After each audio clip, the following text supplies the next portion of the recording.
everybody. It's Karen again from Utah. We're still talking to a whole host of amazing guests, and this interview is one you are not going to want to miss. We are today talking about the Sound of Freedom movie, but we're also talking to some of the actors and actresses in the movie to learn more about why they got involved in this film and some of their other activities that they're out there doing that support fighting against sex trafficking and human trafficking all over the globe. So Brandon, without further ado, would you like to introduce today's guest? Yeah, so we're pleased to visit with Mira Sorvino, who is an Academy Award-winning actress, also stars in the film Sound of Freedom as Tim's wife, and as Karen mentioned, has been doing so much. So Mira, it's so great to visit with you today. Oh, thank you so much. I'm happy to be here with you. So I'm curious, because there was a Q&A after the premiere last night where you talked about how God's timing, really, I think I'll put it that way, really brought you into this film. Can you talk a little bit about that? Okay, well, first of all, I knew Tim Ballard for years because I've been a Goodwill Ambassador with the United Nations Office on Drugs and Crime on Human Trafficking since 2009. So we sort of run in the same circles. Like all the people who work on this theme start to get to know each other over the years, and I always respected him so much. And we ran into Jim Caviezel, with whom I had worked on another film, and he had his hair kind of light, kind of golden blonde, and he said it was for a film, and he was playing this guy that rescues kids, and I was like, "Are you playing Tim Ballard?" He's, "Yes." And then Tim called me, and he was like, "I want you to play my wife." And I was like, "Oh, I just ran into Jim." And it's not a big part, and it's actually a smaller part than was originally in the script. But the movie itself is so important because I think it's going to be a real heart wake-up call to people when they watch this beautiful, inspiring story about these tremendous children who ultimately are rescued, but they represent the plight of 2 million children in sex trafficking today around the globe, and that they all need our help, and we all can't be kind of inactive bystanders anymore. We actually have to stand up for them and get involved in the fight against modern slavery. Absolutely. One of the unspoken heroes of the film, I think, certainly is Tim's wife. So when you heard about her story, yeah, obviously you know Tim, but her story and her heroism for being just a champion in support of him and taking care of the family as he was off, like, what went through your heart and mind? Well, I think, when he basically said that she pushed him over the precipice, he wasn't sure that he could actually give up his, solid job in law enforcement and really commit full-time to sort of, free-falling into this situation where he didn't know how he would provide for his family, if he would survive it, whether he was going to be effective. And she was like, if you have the opportunity to help these children, if you think you can help them and you know what's going on with them, you know what they're suffering, how can you not? Like, we as a family are going to endure whatever sacrifices we need to make, because how are we going to face our maker if we had this call and we turned away from it? Right. Last night you gave a beautiful story to the audience with your personal experience and the work that you do about meeting a young woman and just and kind of feeling the darkness had taken over her life and maybe there was no hope left. But then walk us through a little bit of that story. Share that with our listeners. It was beautiful. So in 2010, my first trip to the United Nations was on a Blue Heart campaign mission to Mexico and Mexico City. And we were there, trying to not only influence awareness, but activate change. We were working with judges, we were working with legislation, and I asked if I could meet some survivors down there. And so they introduced me to this woman named Rosie Orozco, who has, runs a shelter, and she's a political activist for human trafficking. And she brought me to this shelter that was full of all these girls and these little kids. And I was like, okay, these little kids must be like the sisters or, whatever, these. And I first met a girl who was 7, and she had been in a Cancun brothel for 3 years and had just been rescued, and she reminded me of my daughter. I looked in her face and her innocent little eyes, and she was missing her front teeth, and she was showing me her math homework, and then she was showing me dance moves she was taking in her dance class. And the idea that she had been forced to do things that she could only term incorrectos in this brothel for Cancun spring breakers, I saw my daughter's eyes in hers, and I was like, wow. And I didn't talk to her about what had happened, but I knew what had happened to her. And then I was interviewing older girls, this one girl who was 16, and she was very tough, and she wore this little cap, and she was describing kind of without emotion all these things that she had undergone. And later, CNN Freedom had done a mini documentary on her, and it was estimated that she'd been raped 64,000 times over the ages of 12 to 16. And one of the consequences of her exploitation was that she had born a child. And one day, because of her insubordination or something she did to anger her exploiter, her trafficker, he took an iron and branded her face and branded her baby's face. And that was when I realized that this little child running around behind her was her child. And at that point, this like single tear squeezed out of her eyes. Until then, she had seemed very, very angry and kind of, just cut off. And I walked away from that interview like, oh my God, like, how do people actually ever recover from something like this? I walked away quite demoralized. I was like, some wounds may never heal. Like, how could she see that happen to her child? How could she go through all this and be okay? Cut to, so it was a year after, I think it was 2015, because in 2014, I gave a speech at the Vatican representing the UN at the second annual conference between the clergy and law enforcement to work on better fighting human trafficking together. And they asked me back the next year to be a witness when Pope Francis asked world religion leaders to come together for the first time ever to declare human trafficking a crime against humanity. So you had, leader of the Russian Orthodox Church, you had Amma, the hugging saint of India with 10 million followers, you had the head of the Episcopal Church, Archbishop Justin Welby, you had high rabbis from Argentina, and this one and that one, and like all these different faiths represented. And they were all coming together to say human trafficking is a crime against humanity. And so I was very honored to be invited just to be a witness to help spread awareness about it. And I was walking around in Rome the night before, and I see Rosie Orozco. And she says, Mira, hello. And I was like, hi, Rosie. And she's like, you remember Carla? And I look at this girl next to her, and she's wearing this white coat, and she's like smiling shyly, and she's pretty and happy. And I was like, oh, that's the tough girl with the little daughter with the scar on the faces, and that's her. And so we go inside, we have dinner together, she's laughing, she's positive, she's getting her degree, she's married, she also has another child now. And although like this trauma of the past is something she's gonna have to work on overcoming her whole life, she's like a different person. She's like full of grace, right? And then I'm like, what are you doing here?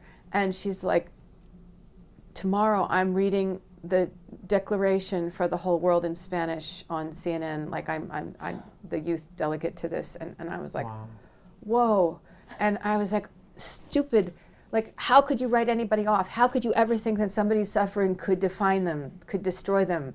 Like, she showed me the strength of the human spirit and how a person can survive the unthinkable and become this flowering, strong, amazing person who now she's responsible for advocating for International Megan's Law, the passage of it. Like she's this incredible person, this activist, this survivor leader, a mom, a powerful woman.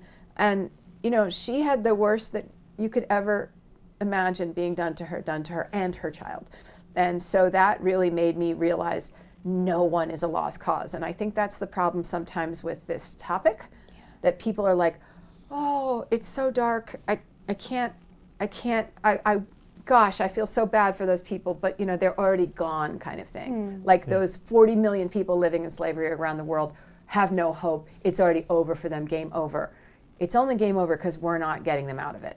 Right. And they're all waiting for us to give them that hand up to provide them the resources, the services, the efforts to end the crime, effort to end the factors that create vulnerability to trafficking in the first place, the kind of world poverty, inaccessibility of education for girls, water.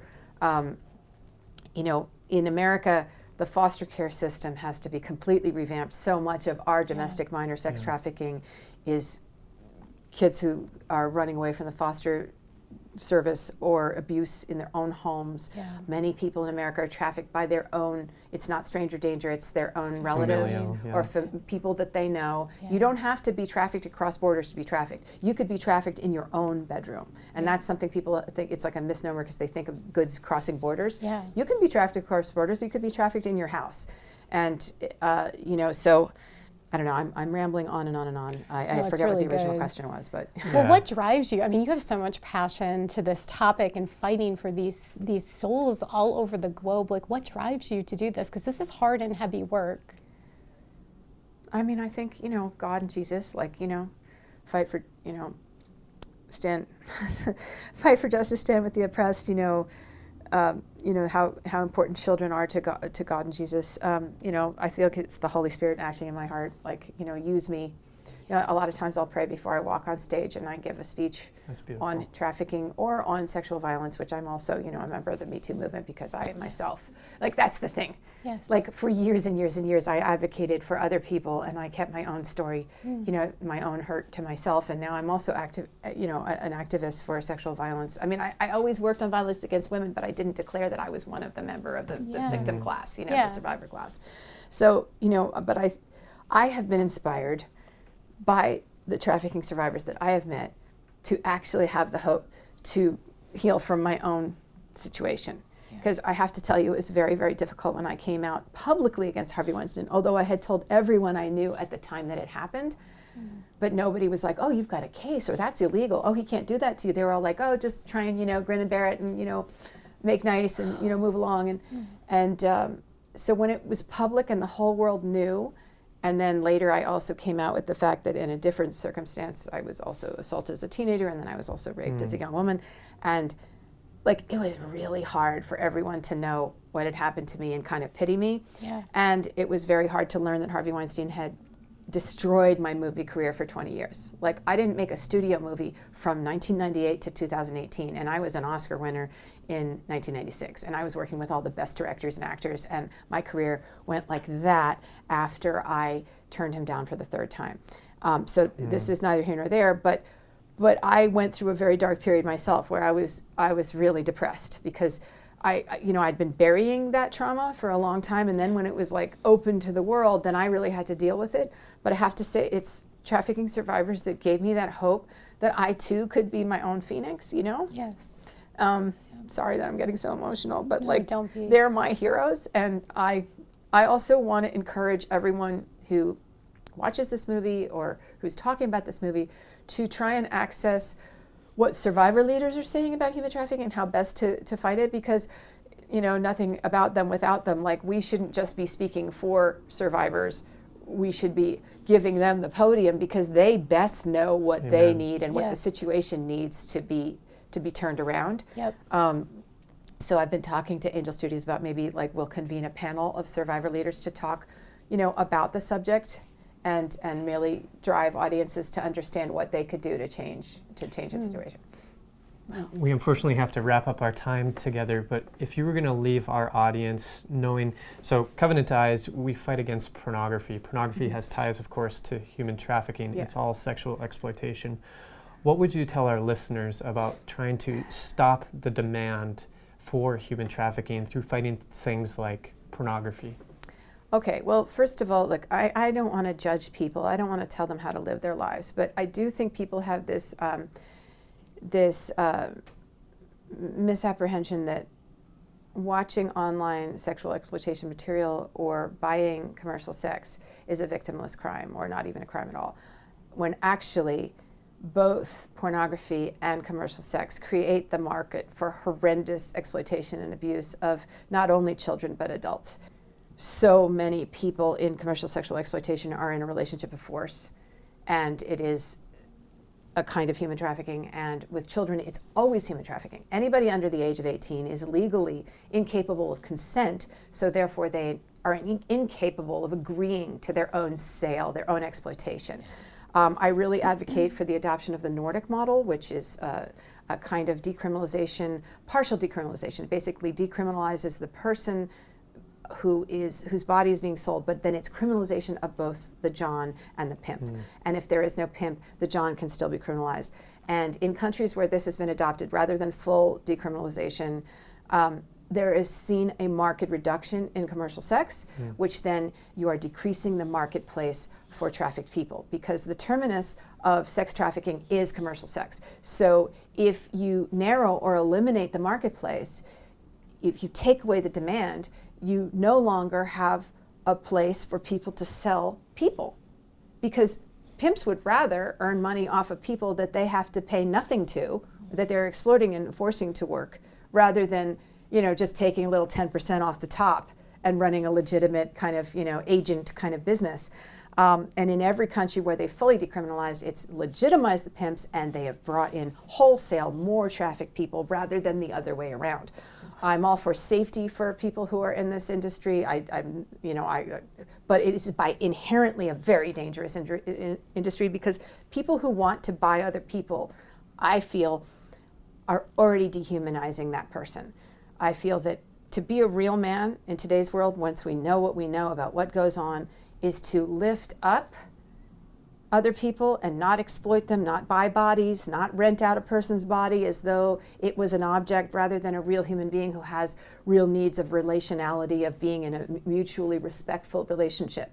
And I think that, you know, I'm sure we're on the same page that if people stopped buying sex, you would stop this abuse of trafficked people, and especially trafficked children. And one of the things that we've talked about today in many of my interviews is how, you know, sex addiction, which a lot of people who watch porn are in the throes of, you know, there are these pleasure centers or these dopamine receptors in the brain, or, you know, emitters, that they kind of stop working after a while. You know, it's like a heroin user who no longer gets high from the same amount of heroin, and they, you know, go up and up. So people who are addicted to sexual experiences, whether it's online or in person, sometimes they need new and more extreme and more, we would call it depraved experiences, to still get that high in the brain. So they go for more violent, either videos or in-person situations, and they will go for younger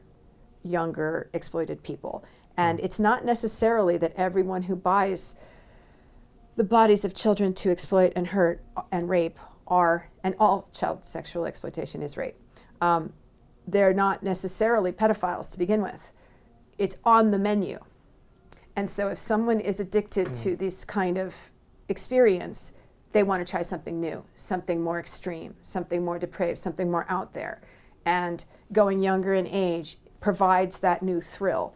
And the younger they go, the more sort of off it is, and the more hitting that. So it's not necessarily that you've got this world of pedophiles. Some of them are just sex addicts who are like, that doesn't do it for me anymore. I need it to be more violent. I need it to be younger. I need it to be more extreme. I need it to be multiple people. I need there to be pain involved. And so you're seeing children as young as babies being hurt online. Like one of the amazing things that I wish that they had asked me yesterday in the after thing, but you know, if they had talked to me about what the one memory of Colombia was for me when we shot this movie, it wouldn't have been on set. It would have been when Tim Ballard took me to see the juvenile online predator bureau that they created with a conjunction of the Colombian government, the US government, and funding from Tim's organization to catch online predators who were abusing children. And one woman told me there, you know, they stay online 24/7 with, you know, computers and headsets, and they're trying to find these predators online, and it's an incredibly difficult job. And one of the women who worked there told me in Spanish about how she had seen, and I recorded the whole thing, but she found a woman online who was on Twitter taking live donations for her to hurt a baby, to injure a baby online for people who were watching this. And so, I mean, those brave, dedicated people who are doing stuff that would make most people sick to their stomach and they'd burn out, like you see in the beginning of the movie, that one character who's like quitting. Mm-hmm. That was really striking to me, and just once again galvanized me more and more. So whenever you see somebody underage, and there's so much underage, that you're basically watching child abuse online, and you are enabling it by watching it. You know, the more views, the more of that they're going to make, and whether it's monetized or not, You know, it's like any website, the more traffic it has, the more they're going to keep making that and keep exploiting more and more children, hurting more and more children on camera to fill that demand. And how can we live with ourselves if we think that, oh, me watching this, me, you know, having an experience by watching this is actually making them go out and hurt another child or hurt the same child again, you know, visit unspeakable trauma on these kids because I'm a voyeur to it. Like, how can we live with ourselves that way? You know, and maybe we need help. Maybe these people who are currently engaged in this kind of lifestyle need to give it up to God and be like, I need help, I need treatment, I am an addict, I'm powerless to help, I need a 12-step program, I need to do something, I need to, you know, pray, I need to find a mentor, because maybe they can't exit it alone, but if they do, it's going to be the best thing they ever did, you know. And so, men, stop buying sex. Stop watching online sexual exploitation and sexual abuse materials, especially of minors. You know, don't support Pornhub, which doesn't verify the ages or the, you know, the sort of free will of the participants. You know, there have been many cases against Pornhub for having exploitation materials there that were not ever, there was no consent granted by the subjects who were on camera. Yeah. Let's try and remake ourselves as a society of truly modern and human men and women that lift each other up and don't inadvertently increase the suffering all around us. I think that's a really strong call to action for our listeners. It really and is. I hope that all of our listeners, you know, can take action after this interview, because this is a really tough topic. And thank you for all of your work, and whatever we can do to support that, let us know, because it's hard work and you're doing great things. And thank you for your work with the UN and all over the globe, just bringing exposure to this issue. Thank you. Thank you so much. And thank you for sharing your story with us too. Thank you. Thank you for what you're doing. Thank you.